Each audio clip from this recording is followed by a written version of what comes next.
이번 사인 법칙과 코사인 법칙인데, 사인 법칙, 코사인 법칙은 쉽게 말하면 이제 이쪽 파트부터는 상관함수의 응용이라고 할 수 있을까? 그래서 법칙이라고 하는 거는 암기는 필요해. 그래서 일단 결과만 먼저 얘기해 줄 거고, 오른쪽에서 왜 그런 내용이 나오는지를 증명 과정을 같이 짚어주긴 할 건데, 여러분이 해보셔야 돼요.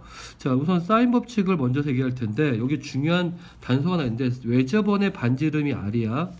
자, 물론 R이 없어도 되지만 왼쪽에는 이 과정은 성립한대. 그러면 사인 법칙을 우리가 결과도 중요하지만 언제 쓰는지 알아야겠지.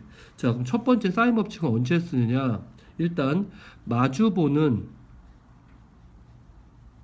뭐 변과 각과 관련된 문제지. 그러니까 사인 A와 마주보는 각 A와 마주보는 변은 여기 대변인 BCA라고 했던 것처럼, 그래서 마주보는 변과 각에 관련된 문제일 때 우리는 사인 법칙을 쓰고요. 두 번째는 어떤 경우일 때 한 변과 그 다음에 뭐야? 양끝각. 사실은 1번과 똑같은 얘기죠. 양끝각을 알면 마주보는 각을 알 수가 있기 때문에. 자, 세 번째는 뭐냐면 해주면은 외접원과 관련된 문제. 왜냐하면 상하함수 공식 중에서 외접원에 관련된 이 반지름은 사인 법칙이 없기 때문에 외접원과 관련된 문제는 다 사인 법칙을 풉니다. 자, 네 번째에다가 별 표시할까요? 네 번째는 뭐죠? 사인의 B랑 뭐랑 같다? 변의 B가 같다. 자, 이게 무슨 말이냐? 자, 결과부터 얘기를 할게. 결과를 보니까 사인 A의 각 A에 마주본 변이 A죠. 그 다음에 사인 B고 각 B에 마주본 변이 B지. 근데 이거를 서로 대각선으로 자리를 바꿔볼까? 그러면 이렇게 될 수 있을까요? 사인 A분의 사인 B는 결국 뭐가 돼? A는 1로 가고 그러면 사인 B는 1로 가겠죠. 그러면 A분의 B 해서 결국 뭐야? 사인의 B가 변의 B와 같네요. 됐습니까? 이 네 가지의 경우일 때 우리는 사인 법칙을 쓰고, 공식도 알아야 되지만 어느 경우에 쓰는지 아는데 특히 네 번째 거 중요하니까 꼭 기억해놔. 자, 코사인 법칙은 보니까 봐봐. 여기 A라는 변이 있고 여기 A라는 각이 있지. 사실 코사인 법칙의 결국은 뭐냐면 A라는 변과 A라는 각 결국 서로 마주보는 관계죠. 마주본다. 그래서 우리는 결국은 A나 또는 각 A 중에서 한 개를 구하라고 해요. 그래서 어떤 걸 물어보냐면 일단 첫 번째는, 자, 보시면 B하고 C 사이에 뭐가 주어져 있어? A라는 각이 있죠. 봐봐. B랑 C랑 A를 알면 뭘 구할 수 있어? A라는 변의 길을 알 수 있겠지. 그래서 우리는 뭘 알 수 있어? 두 변과 끼인 각을 알 때 우리는 당연히 이걸 통해서 뭘 구해? 대변의 길을 구할 수 있죠. 예를 들면 B랑 C를 알고 끼인과 A를 알면 각 A의 대변인 변 A를 알 수가 있는 거지. 두 번째는 뭘 알 수 있을까? 세 변의 길이를 알 때, 자, 세 변의 길을 안다면 식에서 A도 알고 B도 알고 C도 하니까 뭘 구할 수 있어? 코사인 A니까 A 값 구할 수 있겠죠. 또 코사인 B도 구할 수 있고 코사인 C도 구할 수 있죠. 이럴 때는 어떻게 구할 수 있죠? 세 변의 길이라면 세 내각의 각도 알 수 있고 또는 뭐도 알 수 있어? 코사인 각도 알 수가 있겠지. 그래서 우리가 일단 이렇게 얘기해 주고요. 코사인 변형인데 결국 뭐죠? 코사인 값을 구할 때 결국 뭐야? 변들만 가지고 표현된 거를 얘기하는 거죠. 자, 그러면 일단 공식이라고 외웠으니까 이제 사인 법칙이 뭔지부터 설명할 텐데, 우선 삼각형의 기본 성질은 지금 보니까 당연히 내각의 합은 얼마? 180이지. 두 번째는 뭐죠? 두 변에 더하면 항상 나머지 한 변보다 어떻다? 크다. 당연히 두 변이 나머지 한 변보다 커야지 삼각형이 되겠죠. 자, 그러면 우리가 사인 법칙을 보기 전에 여기 몇 가지가 있는데, 각 A가 지금 뭐라고 돼 있어? 90도보다 작든 90도이든 한 장 넘겨볼게. 90도보다 크든 관계는 항상 어떻게 된다? 다음 같은 관계로 성립돼요. 그래서 우리는 마찬가지로 모든 각에서 모든 삼각형에서 법칙이 성립됩니다. 자, 그러면 증명하는 과정을 간단하게만 익히 있게 다 설명 못해. 자, 그러면 우리가 A라는 각의 사인 값을 알고 싶은데 우리 사인 값을 알고 싶으면 지금 삼각형이 어떤 삼각형이 될까? 무조건 우리는 사인 값을 알고 싶을 때 뭐가 필요해? 직각 삼각형이 필요하죠. 그런데 A라는 각은 예각이긴 한데 직각삼각형이 안 돼. 그럼 어떻게? 여기를 원주각으로 하면 여기를 호로 갖고 원주하면 이렇게 A 다시를 만드는데 이때 목적은 뭐야? B랑 A 다시를 연결했을 때 뭐가 되도록? 지름이 되도록. 됐습니까? B랑 A 다시가 뭐가 되도록? 지름이 되도록. 그러면 이렇게 B랑 A 다시랑 C가 있으면 각 C가 뭐가 되죠? 90도가 돼서 직각삼각형이 되겠죠. 그랬을 때 우리는 또 중요한 게 뭐냐면 A라는 각하고 A 다시라는 각은 어떻다? 같다. 왜? 보니까 원주각의 성질에 서 같은 호를 가지면 각 A랑 각 A 다시 같겠죠. 그럼 우리는 sin A 다시를 구한다는 건 sin A를 구하는 거랑 같다. 그래서 여기에 보면 이렇게 나오죠. 자, 그러면 A라는 각이 90도라면 당연히 직각삼각형이 만들어져 있잖아. 그치? 그러면 우리는 어떻게? 자, 여기 이 R이니까 사실은 90도라면 sin A는 sin 2분의 파이 90도니까 1이죠. 그러니까 사실은 2R분의 A인데 A가 뭐가 돼? 지금 보니까 2R이 되는 거죠. 왜? A라는 각에 마주보는 변은 지름이니까. 됐나요? 이번엔 90도보다 A가 클 때요. 그러면 둔각이네요. 그러면 A라는 각이 이렇게 있고 둔각이고 여기가 A라는 변이야. 직각삼각형 만드는데 이때가 좀 중요한 스킬이 하나 있는데 자 보시면 B랑 A 다시가 다시 뭐가 되도록 지름이 되도록 잡아요. 됐어요?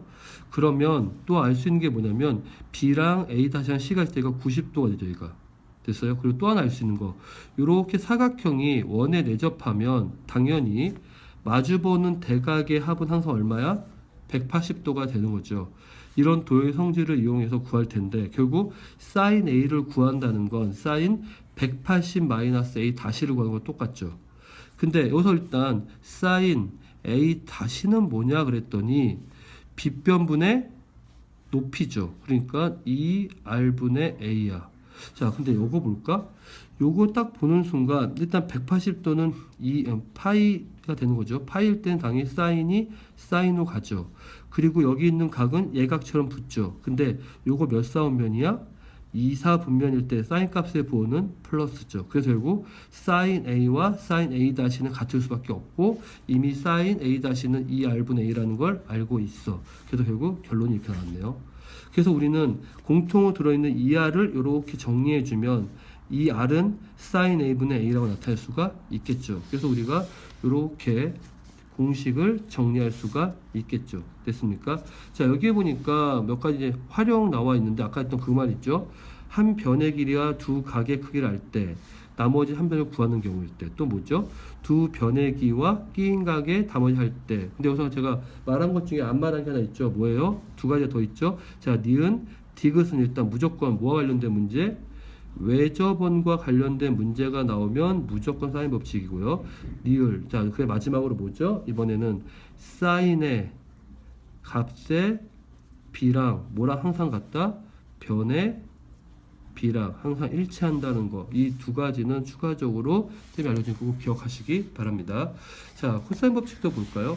자, 코사인 법칙도 마찬가지인데 우리 코사인 구하려면 뭐가 필요하죠? 당연히 직각삼각형이 필요하죠.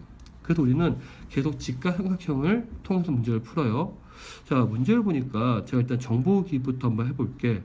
자, 여기에 보니까 A, B, C가 있는데 일단 C라는 각이 90도가 작아. 자, 이 각이 90도가 작아. 됐어요? 자, 그런데 우리가 여기서 AH로 구할 건데 이렇게 직각삼각형을 그렸어요. 그러면 요게 B죠. 그러면 빗변분의 높이가 사인 값이지. 그러면 AH는 뭐가 될까 했더니 결국 뭐가 돼? B sin C가 될까요? 왜일까? sin C는 뭐가 될 수 있어요? B분의 AH에 라고 할 수 있잖아. 그러니까 AH는 다가 쓸 수가 있겠죠. 자, 그럼 CH는 뭐냐 그랬더니 CH는 자, 빗변분의 밑변이 뭐죠? 코사인이죠. 그러면 코사인 C는 B분의 CH라고 할 수 있겠죠. 그래서 CH 대신에 뭐 썼어? 보니까 B 코사인 C라고 썼죠. 그랬더니 요렇게 삼각형에서 직각삼각형이니까 빗변의 제곱은 나머지 두 변의 제곱 같다는 피타고라스 정리를 이용하죠. 그랬더니 BH는 뭐가 돼요? 전체 A라는 변에서 CH를 뺀 거죠. CH를 뺀 거예요. 그 다음에 AH는 구했죠. 그래서 C의 제곱은 하고 정리했더니 다음과 같이 나왔어요. 우리가 유도하는 정리하는 과정이니까 보시면 돼요. 자, 이번엔 90도일 때 그냥 당연히 C의 제곱은 A제곱 C인데 여기서 우리가 코사인 C가 있다고 생각하시면 코사인 C는 C가 90도니까 얼마죠? 0이죠. 그래서 있다고 써도 되겠네요. 자, 이번엔 90도보다 커요. 자, 그럼 똑같이 할까요? 자, 그러면 여기에 보니까 AH는 어떻게 구할까 했더니 자, 요각이 C죠. 그럼 이 각은 뭘까요? 이 각은 180도에서 다시 쓸게요. 잠깐만 지울게요. 자, 이 각은 뭐라고요? 180도에서 C를 뺀 거죠. 자, 그러면 우리 AH를 구할 건데 AH는 어떻게 구할까 했더니 자, 요게 이 각을 기준으로 보면 이게 빗변분의 높이죠. 그러면 사인 180 마이너스 C는 뭐가 돼요? B분의 AH가 되겠죠. 자, 좁으니까 옆에다 쓸게요. 이번 이 각을 기준으로 보면 CH는 어떻게 구할까 했더니 코사인 180 마이너스 C라는 건 빗변이 B고 그 다음에 뭐야? CH가 되겠죠. 자, 그러면 우리가 여기서 보니까 A, B, H라는 직각삼각형을 만들려면 AH는 우리가 구했네요. B만 곱하면 되죠.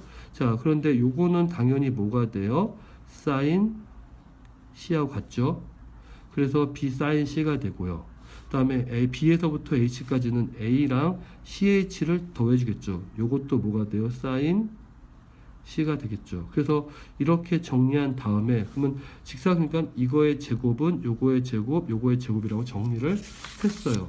그랬더니 또다시 공식을 보니까 이렇게 정리가 됐네요. 그래서 우리는 각 C의 크기에 관계없이 다음 같은 법칙이 성립됨을 알 수가 있겠죠. 자, 그래서 코사인 법칙을 정했는데 코사인 법칙은 지금 두 개라는 건데 원래는 뭐죠?